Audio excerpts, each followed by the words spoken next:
Chapter 4. The All takes us into the depths of Hermetic metaphysics, presenting the notion of the All, an encompassing infinite living mind that permeates everything in the universe. This concept suggests that everything we perceive, matter, energy, space, time, is part of an interconnected whole, emanating from a singular divine source.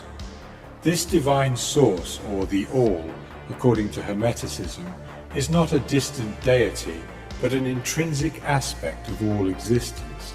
It is both the creator and the creation, simultaneously transcendent and immanent, a concept that finds resonance in many spiritual traditions across the world.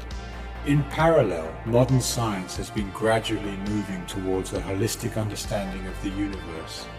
The shift from a strictly mechanistic worldview to a more integrated, interconnected view of reality echoes the Hermetic concept of the All. Quantum physics, for example, has shaken the foundations of classical physics with concepts such as quantum entanglement, which suggests a deep, underlying connectedness in the universe. As physicist Erwin Schrödinger once said, quantum physics thus reveals a basic oneness of the universe. Furthermore, the theory of the holographic universe proposed by physicist David Bohm and neuroscientist Carl Pribram suggests that every part of the universe contains the whole, much like a hologram. This mirrors the Hermetic idea that the All is present in everything. In the field of consciousness studies, the panpsychist view, the idea that consciousness or mind-like qualities might be a fundamental and ubiquitous feature of the universe, also shares similarities with the Hermetic concept of the All. Prominent philosophers and scientists like Christoph Koch and Philip Goff have proposed panpsychist theories that invite us to view consciousness as a universal phenomenon, not limited to humans or biological entities. The All, as presented in Hermetic philosophy, prompts us to transcend our conventional, fragmented view of reality and encourages us to perceive the underlying unity of all existence. This profound concept, with its parallels in modern scientific theories, invites us to explore the intricate web of connections that bind us to each other and to the cosmos, leading us towards a deeper understanding of ourselves and the universe. Under and back of the universe of time, space, and change is ever to be found the substantial reality, the fundamental truth, the Kybalion. Substance means that which underlies all outward manifestations, the essence, the essential reality, the thing in itself, etc. Substantial means actually existing, being the essential element, being real, etc. Reality means the state of being real, true, enduring, valid, fixed, permanent, actual, etc. Under and behind all outward appearances or manifestations, there must always be a substantial reality. This is the law. Man, considering the universe of which he is a unit, sees nothing but change in matter, forces, and mental states. He sees that nothing really is, but that everything is becoming and changing. Nothing stands still. Everything is being born, growing, dying. The very instant a thing reaches its height, it begins to decline. The law of rhythm is in constant operation. There is no reality, enduring quality, fixity, or substantiality in anything. Nothing is permanent but change. He sees all things evolving from other things and resolving into other things, constant action and reaction, inflow and outflow, building up and tearing down, creation and destruction, birth, growth and death. Nothing endures but change. And if he be a thinking man, he realizes that all of these changing things must be but outward appearances or manifestations of some underlying power, some substantial reality. All thinkers in all lands and in all times have assumed the necessity for postulating the existence of this substantial reality. All philosophies worthy of the name have been based upon this thought. Men have given to this substantial reality many names. Some have called it by the term of deity under many titles. Others have called it the infinite and eternal energy. Others have tried to call it matter, but all have acknowledged its existence. It is self-evident, it needs no argument. In these lessons we have followed the example of some of the world's greatest thinkers, both ancient and modern, the Hermetic, masters, and have called this underlying power, this substantial reality, by the Hermetic name of the All, which term we consider the most comprehensive of the many terms applied by man to that which transcends names and terms. We accept and teach the view of the great Hermetic thinkers of all times, as well as of those illumined souls who have reached higher planes of being, both of whom assert that the inner nature of the All is unknowable.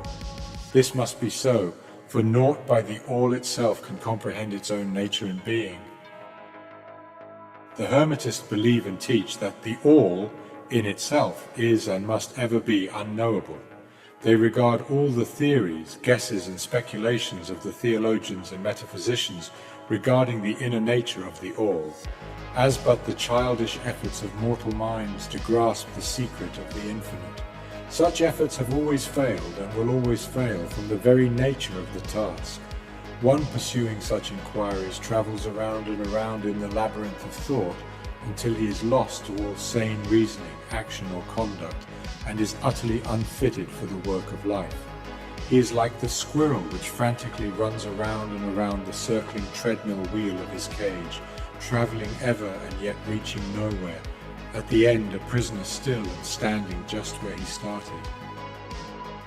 And still more presumptuous are those who attempt to ascribe to the All the personality, qualities, properties, characteristics and attributes of themselves, ascribing to the All the human emotions, feelings and characteristics, even down to the pettiest qualities of mankind, such as jealousy, susceptibility to flattery and praise, desire for offerings and worship, and all the other survivals from the days of the childhood of the race. Such ideas are not worthy of grown men and women, and are rapidly being discarded.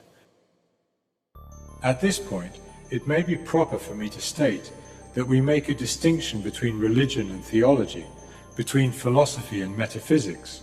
Religion to us means that intuitional realization of the existence of the All and one's relationship to it, while theology means the attempts of men to ascribe personality, qualities and characteristics to it, their theories regarding its affairs, will, desires, plans and designs, and their assumption of the office of middlemen between the All and the people.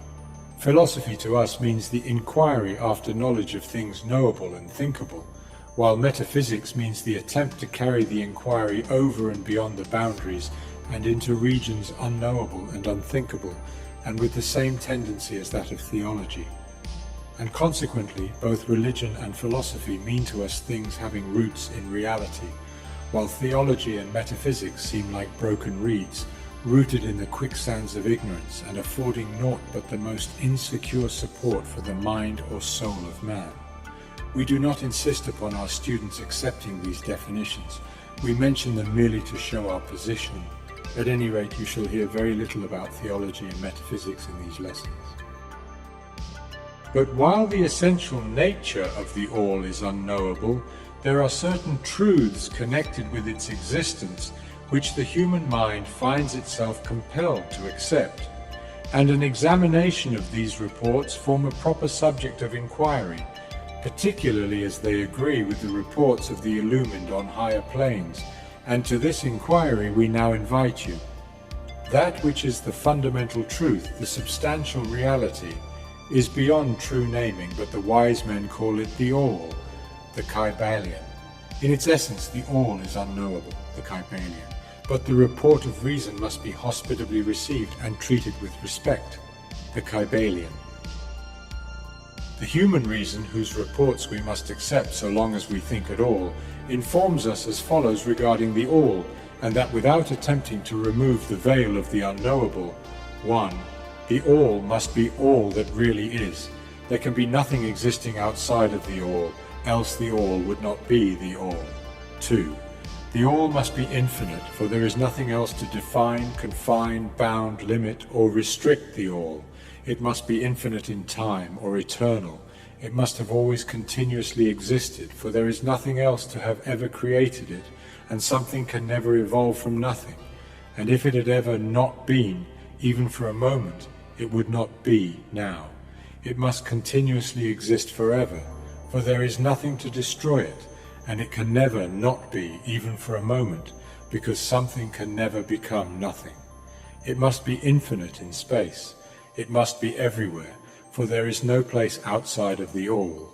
It cannot be otherwise than continuous in space, without break, cessation, separation, or interruption, for there is nothing to break, separate, or interrupt its continuity, and nothing with which to fill in the gaps. It must be infinite in power or absolute, for there is nothing to limit, restrict, restrain, confine, disturb, or condition it. It is subject to no other power, for there is no other power. 3. The all must be immutable, or not subject to change in its real nature, for there is nothing to work changes upon it, nothing into which it could change, nor from which it could have changed. It cannot be added to, nor subtracted from, increased, nor diminished, nor become greater or lesser in any respect whatsoever. It must have always been and must always remain just what it is now, the all. There has never been, is not now, and never will be anything else into which it can change. The all being infinite, absolute, eternal, and unchangeable, it must follow that anything finite, changeable, fleeting, and conditioned cannot be the all. And as there is nothing outside of the all in reality, then any and all such finite things must be as nothing in reality. Now do not become befogged nor frightened. We are not trying to lead you into the Christian Science field under cover of Hermetic philosophy. There is a reconciliation of this apparently contradictory state of affairs. Be patient, we will reach it in time. We see around us that which is called matter, which forms the physical foundation for all forms. Is the all merely matter? Not at all. Matter cannot manifest life or mind, and as life and mind are manifested in the universe, the all cannot be matter, for nothing rises higher than its own source. Nothing is ever manifested in an effect that is not in the cause. Nothing is evolved as a consequent that is not involved as an antecedent. And then modern science informs us that there is really no such thing as matter, that what we call matter is merely interrupted energy or force, that is, energy or force at a low rate of vibration. As a recent writer has said, matter has melted into mystery. Even material science has abandoned the theory of matter and now rests on the basis of energy. Then is the all mere energy or force, not energy or force as the materialists use the terms, for their energy and force are blind, mechanical things devoid of life or mind. Life and mind can never evolve from blind energy or force, for the reason given a moment ago. Nothing can rise higher than its source. Nothing is evolved unless it is involved. Nothing manifests in the effect unless it is in the cause. And so the all cannot be mere energy or force, for if it were, then there would be no such things as life and mind in existence, and we know better than that, for we are alive and using mind to consider this very question, and so are those who claim that energy or force is everything. What is there then higher than matter or energy that we know to be existent in the universe? Life and mind in all their varying degrees of unfoldment. Then you ask, do you mean to tell us that the all is life and mind? Yes and no, is our answer. If you mean life and mind as we poor petty mortals know them, we say no, the all is not that. But what kind of life and mind do you mean, you ask? The answer is living mind, as far above that which mortals know by those words, as life and mind are higher than mechanical forces or matter, infinite living mind as compared to finite life and mind. We mean that which the illumined souls mean when they reverently pronounce the word spirit. The all is infinite living mind, the illumined call it spirit.